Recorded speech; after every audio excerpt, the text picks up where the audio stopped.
Hey everyone, welcome back to the review show. We're keeping it real, goes right. Welcome back to this live post show AEW Collision. I almost said October. November 4th. Happy November to everyone out there. As we change the graphic right there to the right one. There we go.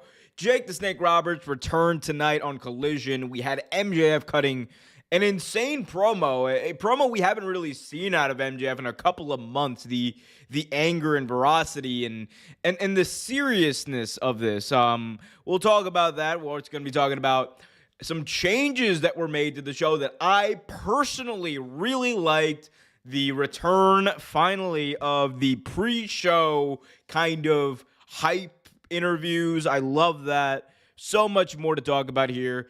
AEW Saturday Night Collision. Let's get right into it. Guys, before I do, though, be sure to hit that like button, subscribe, hit that notification bell so you get notified whenever a new video is released. And if you want to guarantee your question or statement is read out on the air, y'all know what to do. Leave a super chat. Let's get started. Also, please leave your thoughts on the show in the chat as we go so I can kind of pull them up and kind of see what everyone thought. I'll put a poll up on the main channel right now. What did you think of AEW Collision tonight? There we go. Do we think it was good? Do we think it was bad? Do we think it was meh?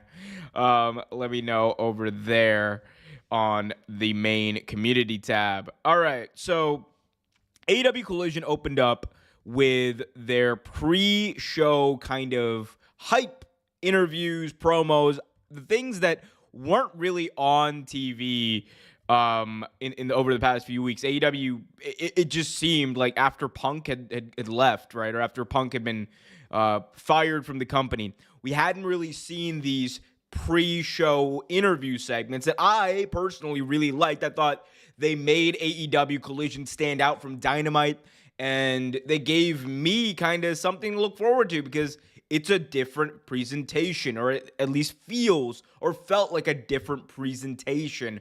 Over the past number of weeks, though, they got away from that. They did not do those, and it just kind of like I was like, okay, I'm just watching a red version of Dynamite, which is fine. It's a good wrestling show, but you want to get people excited for Collision. The Colliders specifically, like myself, one thing you have to do is make sure that this show stands out, make it feel special, make it feel unique, and make the audience feel like you're listening as a wrestling company. So I love the return of these promos. I hope they continue to do them because I find them quite fun. I find them enjoyable, and I think it adds an element to the characters and the matches that we're going to see. You know, seeing these kind of like off the cuff. You know, what are your thoughts going into tonight? I love that kind of stuff. So personally, I'm all for it. But of course, I know that some people don't really care for it. But I think, like, you know, no harm, no foul here with these. Interesting thing here was Swerve Strickland was set to face AR Fox tonight. And during his pre-show interview, he gets ambushed by AR Fox, the man that he beat down into a pulp just a few months ago on AEW TV.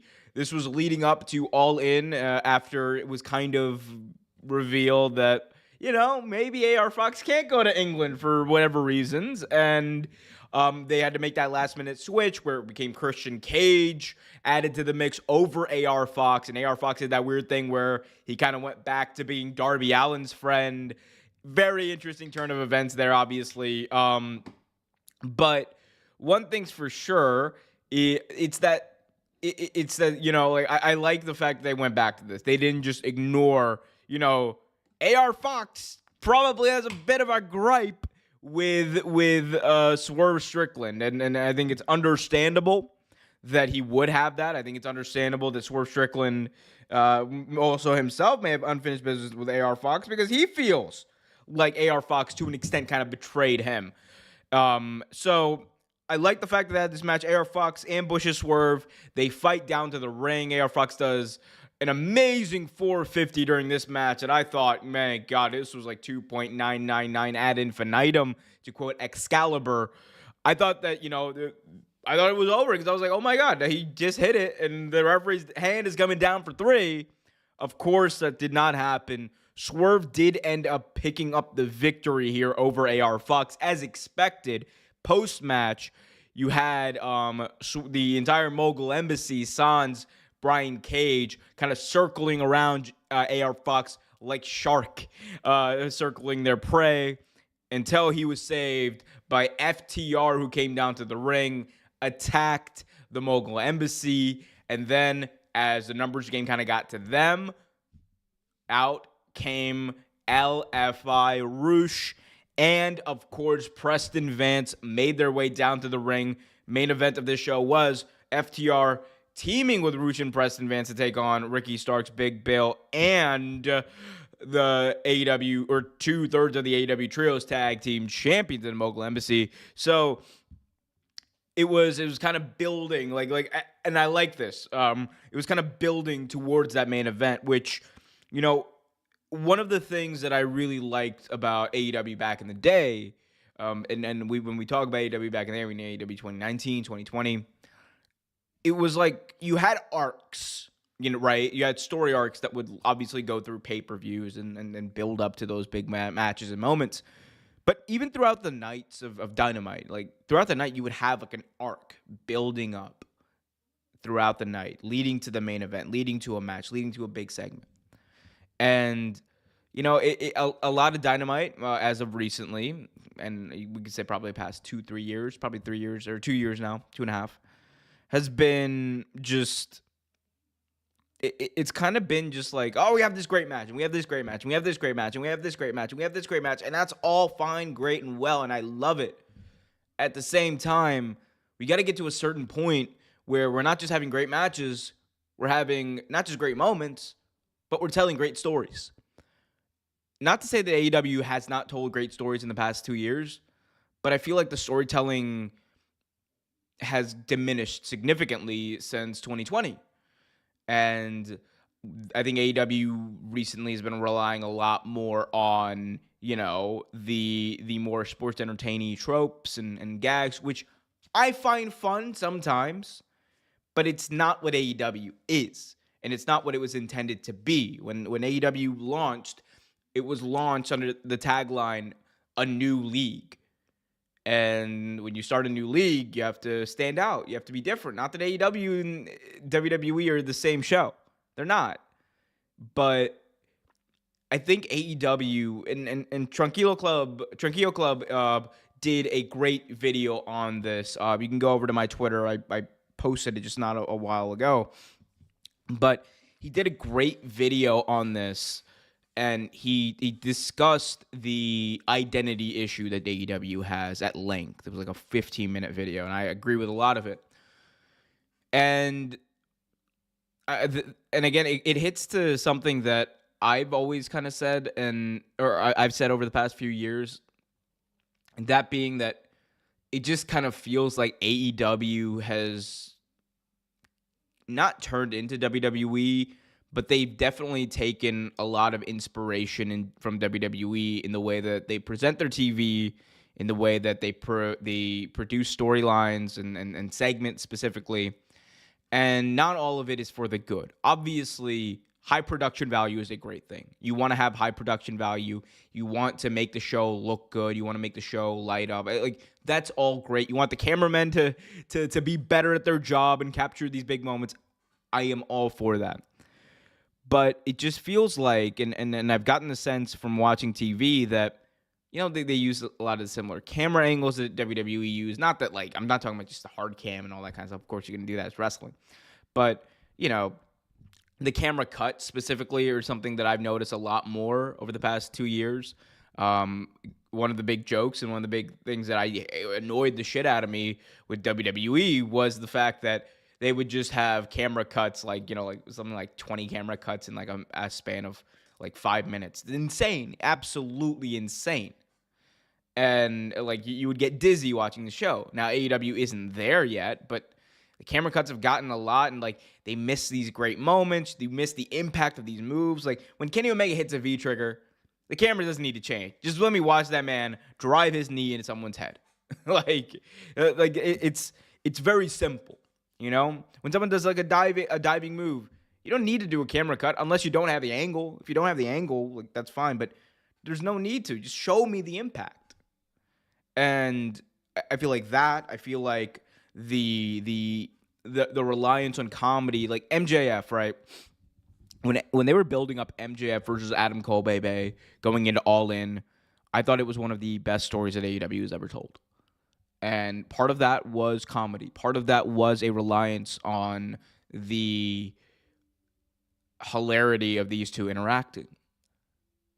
Fast forward now 2 months, and I'm here like, all right, is MJF still going to be doing this comedy stuff?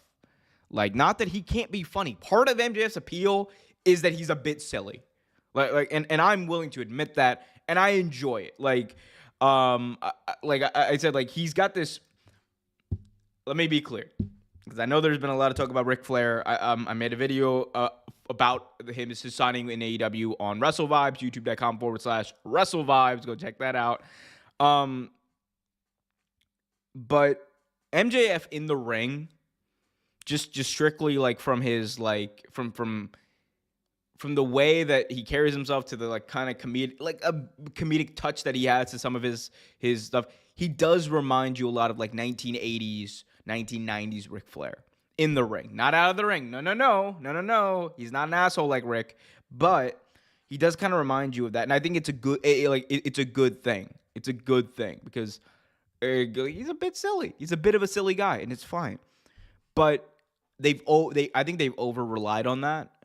Tonight they got away from it, obviously, because MJF cut one of, I think, his best promos. Like, for weeks, I've been saying this, right? MJF had his world title stolen by Switchblade Jay White. Stolen. And this thing that MJF worked so hard to get, this thing that MJF has worked his ass off to keep, he beat the living crap out of his best friend in front of 80,000 people at Wembley Stadium to try to keep this belt. And you're telling me that after all these weeks of the Switchblade Jay White and the Bang Bang Gang keeping his title from him, like he's just still going to be like, oh, you know, no, he's going to be pissed.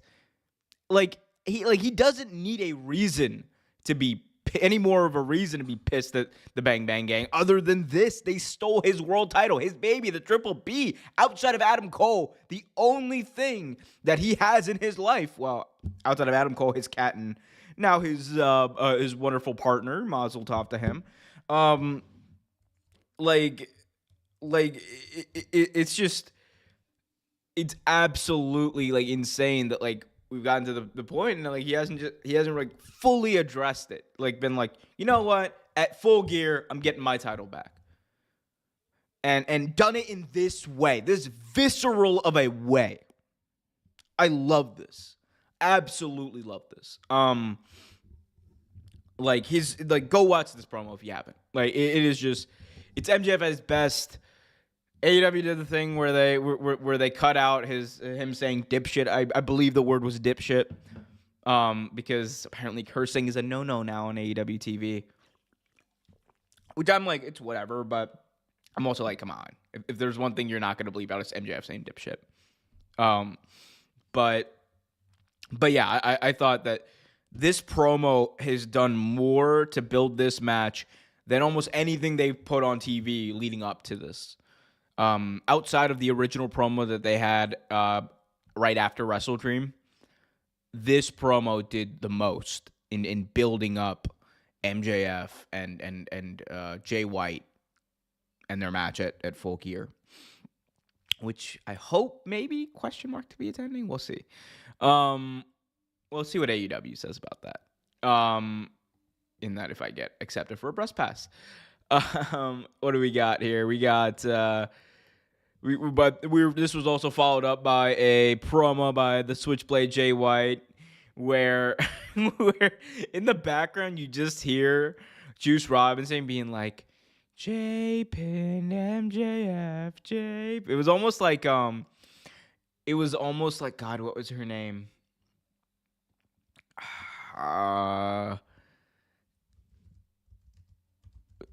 It was almost like in Harry Potter 5,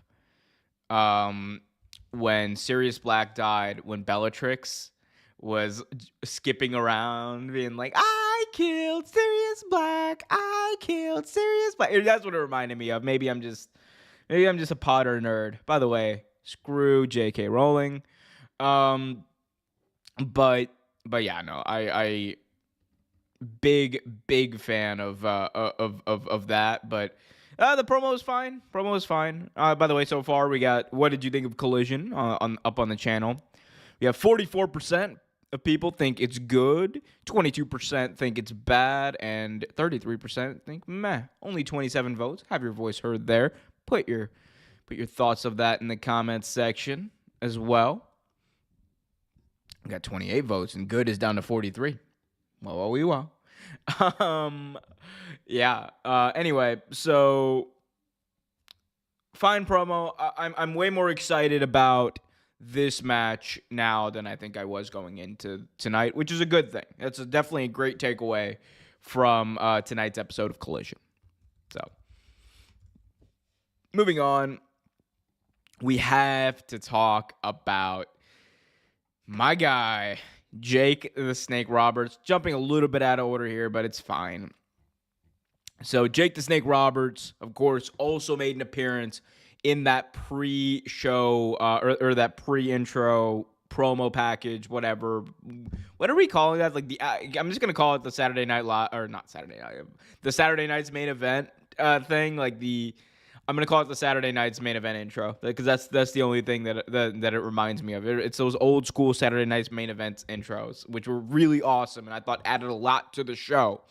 Anyway, so Jake the Snake Roberts made his return to AEW TV tonight, of course, being in the corner of the Murder Hawk monster, Lance Archer, who this year on AEW TV coming into tonight was 6-1 as far as his record, wins and losses, and which was crazy because he's a guy who we all knew has been signed to AEW. He's been there since the beginning, but he hasn't done too much over the past few months.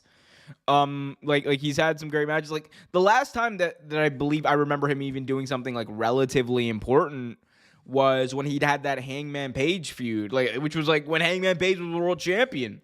It's when he had that amazing line where he just grabs a mic and he goes, "Enough of this cowboy bullshit." Amazing one-liner there by the Murder Hawk monster, Lance Archer. But he made his return to Dynamite TV tonight. He was set to face Darby Allin. And, of course, these two went out there, had a whopper match. These two beat the crap out of each other. Lance Archer was throwing Darby around like a proverbial rag doll, to quote JR.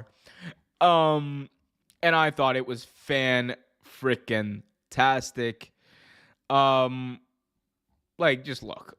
I know that everyone's gonna make the whole Lance Archer he's just gonna come in, do like a few moves, then he's gonna go away and do his thing in Japan. I'm like, well, we all thought that was gonna be the case until we saw it happen after the match. Anyway, Darby Allin was able to hit a top rope Canadian Destroyer and pinned Lance Archer for the win.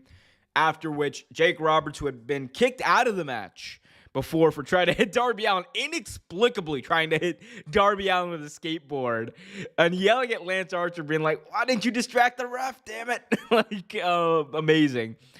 So after the match, Roberts comes out, and he's just like, "Oh, Darby, I can't do that. I'm gonna destroy my voice if I try to do an impression of Jake Roberts." But Jake Roberts comes out and he says, "Well, if you thought I came alone, you're wrong." And out come the Righteous.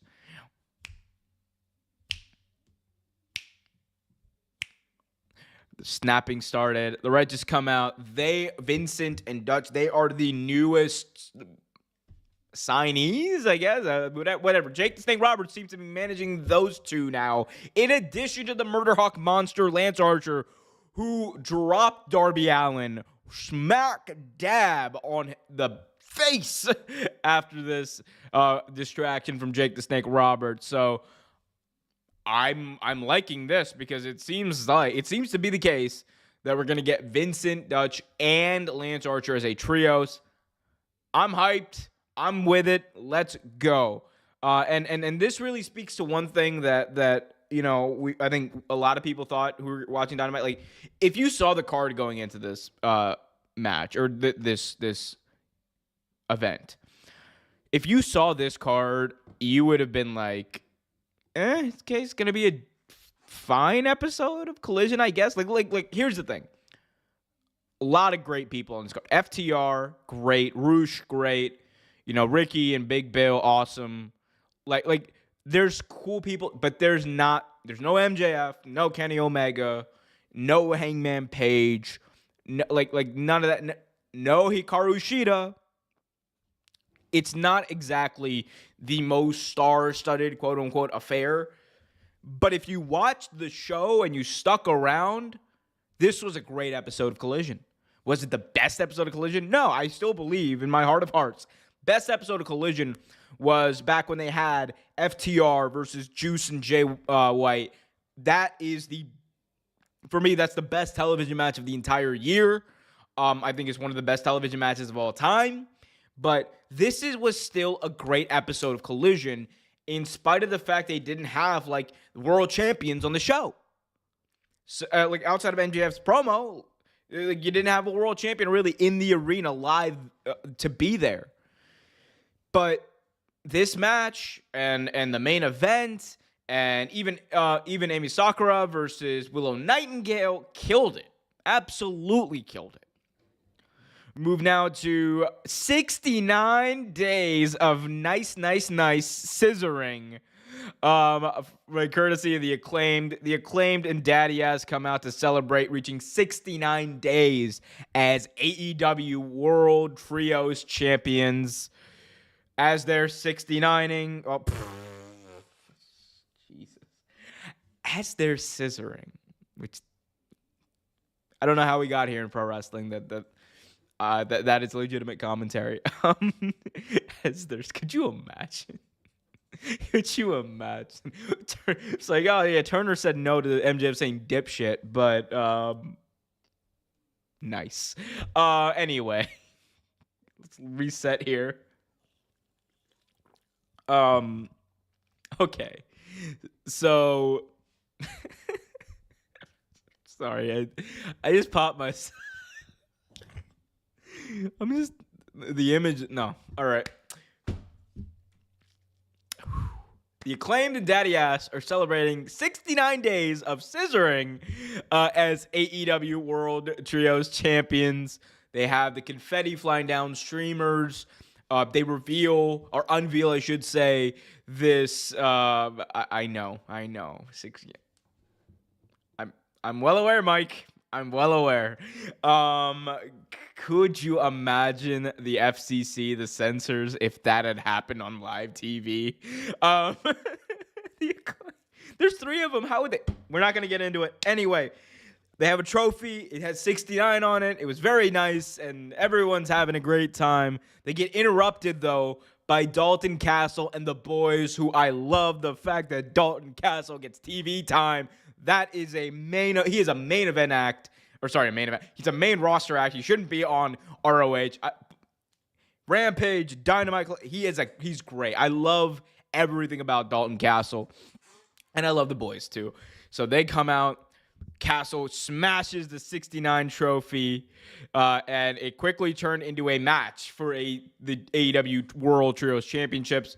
Very short match. Acclaimed, of course, got the victory. But I love the fact that Dalton Castle and the boys were highlighted on Collision in this meaningful way, like giving them a Trios Championship shot and making sure that you have an audience that watches Collision way more than watches Rampage, way more than watches ROH TV. Getting to get eyeballs on these guys is a good thing. Great celebration. A lot of nice jokes. And everything in between. Moving on, Mark Briscoe was in action. So, of course, as you can see by that graphic over there to my right, Mark Briscoe was set to make his AEW Collision debut. Kip Sabian came out with the Workhorseman. There we go. Kip Sabian came out and cut a promo with the Workhorseman, dubbing the trio, quote, the Sex Stallions. A lot of sex jokes on Collision tonight. But he challenged Mark Briscoe to a match. Mark Briscoe, hilarious promos like throughout the night. Like he's so good. He's so good at this thing. Of course, Mark Briscoe, brother of the late great Jay Briscoe, and I think one of the big questions was like, after the injury, what's going to happen moving forward? Is he going to be able to make it as a singles act? I personally always knew he would, but he's doing great. But he did great tonight. He is like towing that line between being like a very sympathetic babyface and being like comedy, which I like, and I think it's a good position for him right now. I think eventually he is going to be taken very seriously in AEW, very, very seriously, because he's like calling him a capable wrestler is a freaking insult. He's great. He's great in the ring. Anyway, Mark Briscoe was set to take on the Sex Stallions. He needed to find 2 tag team partners. FTR made an offer to do double duty tonight. Of course, they're going to be in the main event later tonight, but he said no. Mark Briscoe denied them, and he said, I found a pair of people that I think are going to be great. And, of course, when the time for the match comes, Mark Briscoe comes out, followed by Dustin Rhodes and Keith Lee. They make pretty quick business of the Sex Stallions. Fun match. Briscoe, of course, picked up the victory, but very quick too. And this now sets up Mark Briscoe, who post-match cut a promo claiming that he wants to challenge Jay White for his shot at MJF for the World Championship at AEW Full Gear. I think it's a nice wrinkle to throw in. Of course, Mark Briscoe is not going to be challenging MJF for the championship at Full Gear, but I think Jay White and Mark Briscoe are going to go and have a great match.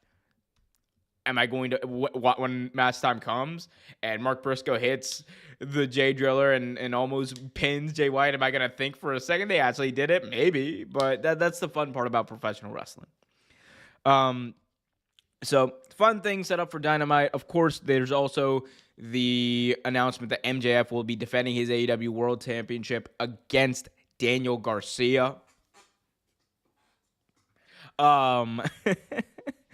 But so fun stuff scheduled for Dynamite. What else do we got? By the way, guys, if you're just joining us, welcome. Be sure to smash that like button, subscribe, hit that notification bell. You got a question or statement, put it in the chat. You want to make sure that your question gets read out on the air. Best way to do that is by leaving a super chat. Let's move on and talk about Willow Nightingale versus Emi Sakura. Okay. There, of course, I should talk about this segment between Willow and Chris Statlander, Sky Blue. And, of course, ever since she had the mist thrown in her face, Julie Hart's mist thrown in her face, we've seen a very different side of Sky Blue. She has, the dark blue face paint under her eyes. She's more serious. But this past week on Dynamite, she seemed to almost, rebuke Julia Hart by spitting blue mist into her face. So Sky Blue right now, I think, is kind of towing this line of being not a tweener a little bit, but like a tweener face, if that makes sense. Like tweener, but she leans face, but she's just very serious. And it looks like whether it's at Full Gear or some point later on, we're building up to Chris Statlander versus Sky Blue. Because if you watch the segment, man, these two were real. They were not getting along. It didn't seem like that. But that's a great match. Like if they do that and they give these two, here's the thing. As much as I am digging backstage segments, at a certain point, give Chris Statlander the mic in front of a live crowd. Like, what do we do? Like, she's been working her ass off, having some of the best matches in the company over the past 6 months. Just give her the mic in front of talent. Like, backstage, fine, well and good, but like, come on. At a certain point, you want to make the TBS Championship feel big. I'm fine with, I'm all fine with great matches. That's great. We know that's going to happen. But you want to take that next step and present her as a main event star. You put her out there, give her the experience of talking in front of a live crowd. It's something I've criticized AEW for ad nauseum, because I'm just like, man, you have all this great talent. Like, in the women's division, you have all this great talent. And not only is it hard for you to find time to put them in these segments on TV, but like I almost never see like women cutting promos in the ring. Why is that? Like, really think about it. Really think about it. In the ring, outside of like the social outcasts, when was the last time that you can remember a women's segment on AEW Dynamite where they had live mics in their hands or on Collision? If you're having a hard time thinking about it, it's for that very reason that I'm like, do it. And you can talk to me about ratings going down. You can talk to me about what's going to pull back. All that shit. You can talk to me until you're blue in the face. But until you give them the opportunity to get better, until you give them the opportunity to be a draw, because I totally believe that Chris Statlander can get a great promo. Totally believe it. Because I've witnessed her in press conferences. I've seen her live in press conferences. She's a very charismatic person. And she's someone who, if you put her in the ring, whether it's a promo, whether it's a match, she's going to make younger, more inexperienced wrestlers look better. So I don't know why we're still trying to have this, I don't know why there's this friction. I don't know why there's this. I don't know why they're just not being featured in this way, because it just seems like such a no-brainer to me. And it's frustrating, because this is one of the things that I think AEW has. They have a very strong, talented roster of women's wrestlers. But we're still sitting here and pretending like they have a ways to go. And we've been sitting here for years saying the same thing. This is going to be the thing that ignites the women's division. This is going to be the thing. Ruby Soho coming in, that's going to ignite the women's division. Paige, Saraya, whatever you want to call her coming in is going to ignite the women's division. Oh, just wait till Mercedes comes here. We've said it so many times before, and I'm just sitting here and waiting for it to happen, and it's just not happening. And it's not the fault of any single person on that roster. It's the booking. At a certain point, whether or not you think they're going to fail, you got to let them go out there and fail, all right? How about that? If you want to if that's the way we want to frame this discussion, let's frame it like that. At a certain point, you got to let people go out there, make mistakes, learn, gain experience, get better, so that the next time they do it and eyeballs are on them, they got it. But to sit here and pretend like they can't do it, to sit here and pretend like, oh, well, we don't have Britt Baker, we don't have Saraya, you have Hikaru Shida, you have Chris Statlander, both of whom are two of the best wrestlers in the world right now, period. Men's, women's, whatever, period. Two people who have a very dedicated fan base, and we're still sitting here pretending like people don't want to see them talk. What? Like, I'm just... Make it make sense. Just make it make sense. Whatever. By the way, guys, be sure to hit that like button, subscribe, hit that notification bell. That rant came out of nowhere. I mean, like, look, I know I sound like, it's not meant to be like personal, but like, I'm just like, man, it's annoying. It's so annoying to me because I'm just like, dude, I want to see. I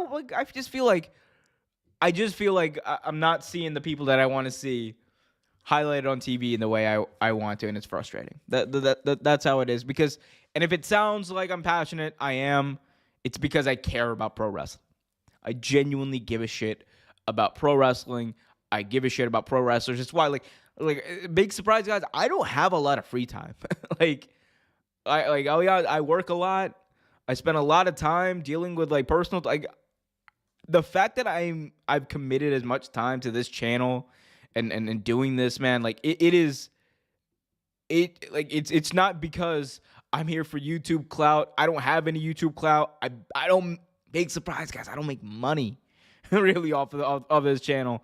Like, this is for fun. I do this because I love professional wrestling. I'm a fan.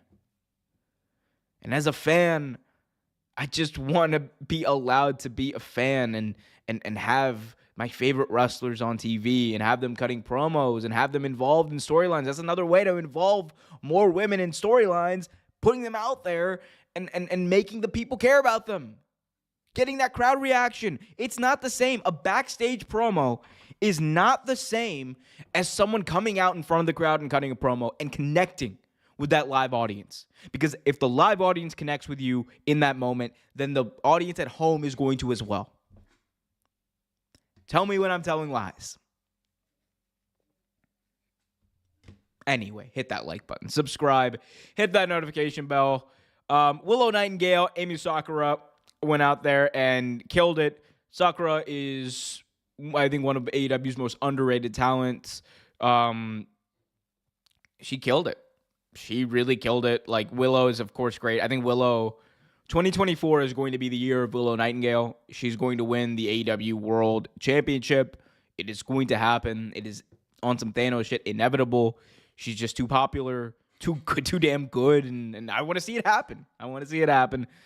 They put on a great match. And it was also announced after this match that Red Velvet was going to be making her return. And she's going to be taking on Julia Hart next week. So, big shout out to Red Velvet. Moving on. We definitely had another match here, didn't we? I think this... weird. Okay, so Bleacher Report might not have updated this. So, we're going to go over to Cage Side Seats and see what they say. What happened? Because there's definitely more that happened on this show. Of course, how could I forget Taven and Bennett versus some jobbers? I'm so sorry, local indie jobbers, for not highlighting the massacre that took place of y'all. We had the Kingdom versus, it literally says local competitors. Funny thing here was, as the Kingdom is coming out, of course, Roderick Strong, neck health awareness, big time deal there. But Roderick Strong comes out with Matt Taven, with Taven and Bennett, and he's just like, Dasha, interrupting Dasha, the ring announcer. He goes, Dasha! And they come out, they beat the crap out of these jobbers. Taven picked up the victory with a spike pile driver. Yeah.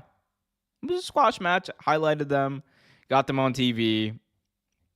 Cool. I think that's it. And then we have the main events, of course.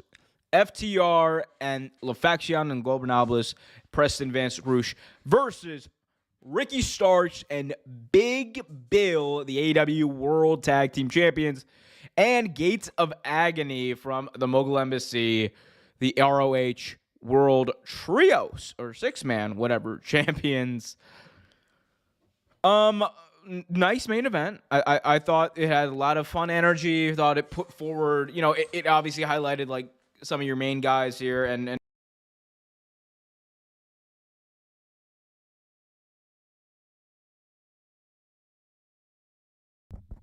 there we go. Are we back? Are we Backstreet back? Please tell me we are.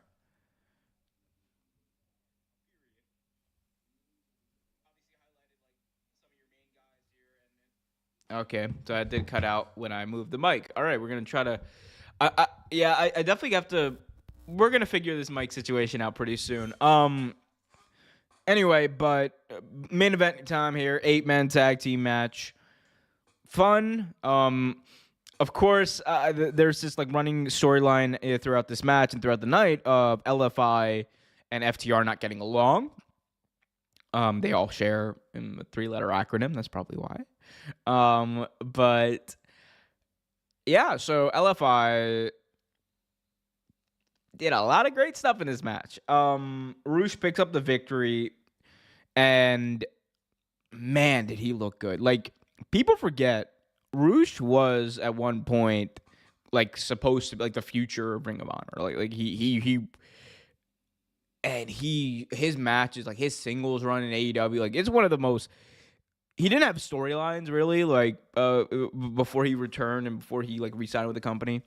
But like the matches he was having with Bryan Danielson, with Jungle Boy, Jack Barry, and the like, man, he was just kind of like, okay, we need someone who's just gonna go out there and just maul the babyface. Send Roosh out there. He's going to destroy that person. And he would do that in a match. He would lose, but then after the match, he'd just like be like, I'm still angry, and he'd beat the crap out of you, which is great, because someone like Roosh, when he loses, his main thing should not be, I'm gonna go out of the ring and I'm gonna be sad. No, it's like, fudge you, I'm gonna go beat your ass. Like, which is great. A lot of intensity from Roosh. Preston Vance had a good run in this match against Big Bill as well. And afterwards, Roosh picking up the victory. FTR extend their hands out once again, as they did earlier in the night, to LFI. And they get snubbed once again. And then, as FTR is standing there alone in the middle of the ring, lights go down. Promo from the House of Black plays on the big screen. And they basically tell him, like, hey, we're going to beat some sense into you. Lights come back on. House of Black is behind them. And they begin to beat some sense into FTR. At which point, we hear Claudio Castagnoli's music play. Him and Wheeler Yuta rush down to the ring. And in defense of, not in defense of FTR, more like they want to beat the crap out of the House of Black, because they have their own issues with the House of Black. And it seems like, whether it's the night of Survivor Series or maybe the Dynamite before in Chicago, it seems like we are getting not war games, but we are getting blood and guts. If that is the case, I'm going to be a very happy person, because I am planning to be in the Chicago area, perhaps for Thanksgiving. So we'll see, maybe. If it's there, if it's happening on Wednesday, I'll be there. If it's happening in Pittsburgh on Saturday, I won't be there, because I'll probably be in Chicago for Survivor Series. But yeah, no, Saturday Night Collision tonight was a fun show. If I had to give it a star rating, I'll give it like a 7 out of 10, 7.5 out of 10, 7.5 out of 10, which is not a bad rating, people. That is a really, really good show. Like, I just don't think that there was anything, not that there was anything outstanding on the show, but I was just like, man, like, it was a great show. It was if you ask me, a 7.5 out of 10, if I'm willing to stay in on a Saturday night rather or watch this, I'd watch this. That's just me. I'm also pretty lame, or so I've been told in the comment section of a lot of my videos, which you can watch, by the way, youtube.com/Real Take Wrestling. Be sure to subscribe. We just ran through this entire show, gave y'all like a 10-minute rant there about AEW's women's division, and somehow it's not even been an hour. So I appreciate all of you. Thank you for spending your time with me on this Saturday night. I know people have places to be, things to do, but I appreciate all of you. We'll be back with new videos throughout the week. Trevor and I will be back with OT Graps on Tuesday. And a lot of fun stuff. Hopefully going to have some preview shows for both Full Gear and, of course, Survivor Series, which I will be in attendance for. In the meantime, be sure to smash that like button, subscribe, hit that notification bell, tweet at Tony Khan, and tell him to give me a press pass for Full Gear. I am very, very, very blatant in my desperation. I love y'all. It's mostly a joke. Don't do that. Or do. I don't care. Whatever makes you happy, do it. Guys, love every single one of you. Be sure to smash that like button. Be sure to smash that like button, subscribe, hit that notification bell. Until next time, be happy, be healthy. My heart goes out to everyone suffering from oppression across the world. Keep it real.